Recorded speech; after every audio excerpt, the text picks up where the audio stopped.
Hi, Morgantown. This is fun, huh? It's kind of a dream of mine to be up here on this stage. So, thank you. All right, here we go.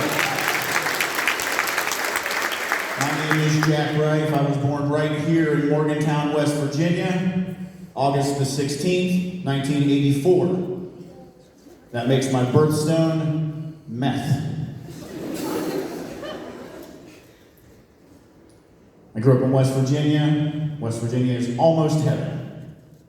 We've heard that, right? Almost heaven. You know why they say that? Because somebody's probably got Narcan.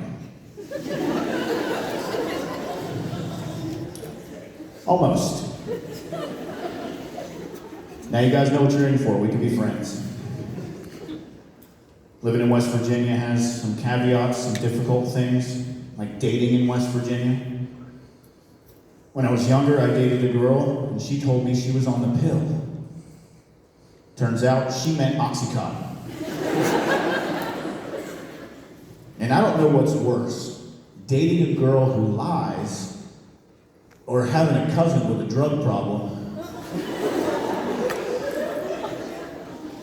That's a thinker. You're good. I like you, smart crowd. I like you guys. I grew up poor, and a lot of people say they grew up poor. I know I grew up poor. I have proof. One year, for Halloween, this kid that used to bully me, dressed up as me, came to school. He wore dirty, tattered clothes with holes in them. He had tied a piece of yellow yarn to the back of his hat, so it looked like my rat tail. That part's not supposed to be funny. And it was humiliating, because if I'm being honest, he looked just like me. And it sucks to be the butt of the joke. It sucks to have everybody laughing at you. But I got the last laugh, because he was the one who got molested by the gym teacher. That day.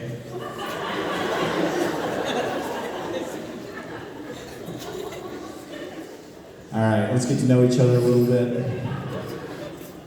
I recently adopted a dog. Yes, I love her. She's my best friend. I fell in love with her immediately. I showed up to the shelter. I'm rubbing her ears and her belly. She's licking my face, falling in love. And the lady at the shelter goes, "Aw, who rescued who, am I right?" I don't know, lady. Was she thinking about killing herself before I got here? That dog saved my life. And she keeps saving my life, too. Every time I tie that noose, she's like, "Are we going for a walk?" We sure are, pretty girl.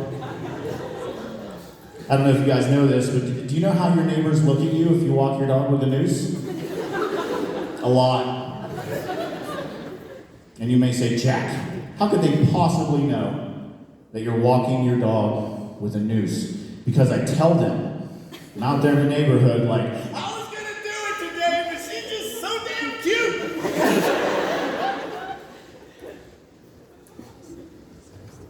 That was fun. Let's see. My grandfather is 97 years old. Just turned 97. And he is a World War II veteran. Whoa. I didn't say which side. Calm down. He is 97 years old and he has Alzheimer's. And sometimes he forgets things, like my name, or that I will hit an old man. And they say if somebody you love has Alzheimer's, that you can make every day Christmas, or their birthday.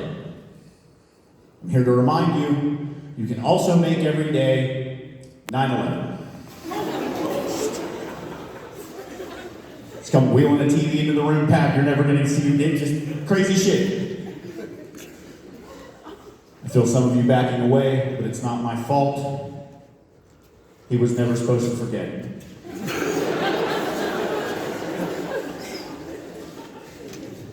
All right, we landed that plane. All right. I'm a sensitive guy. I don't know if you can tell by my shirt, but I'm a sensitive guy. Like the other day, a fortune cookie made me cry.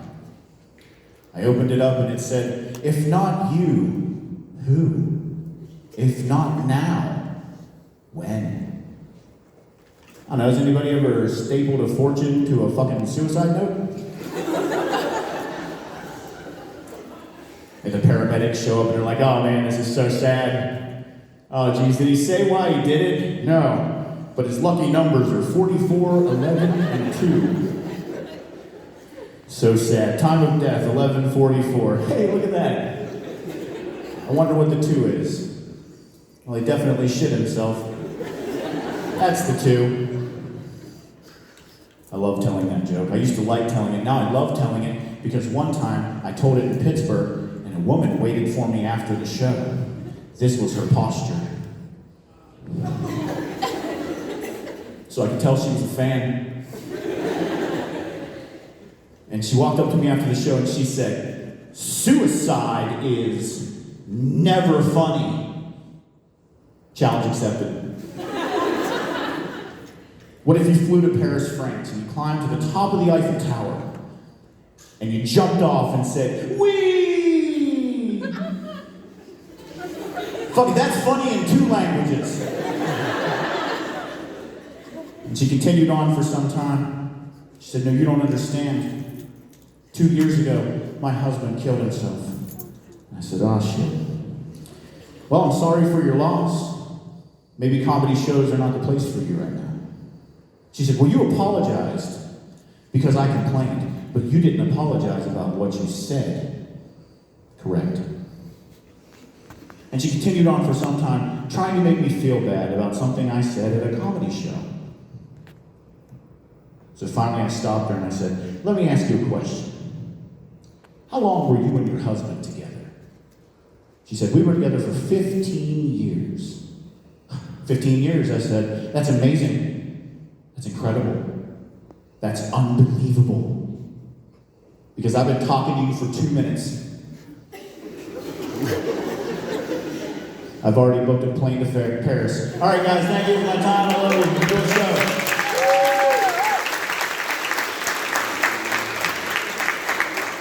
Keep it going.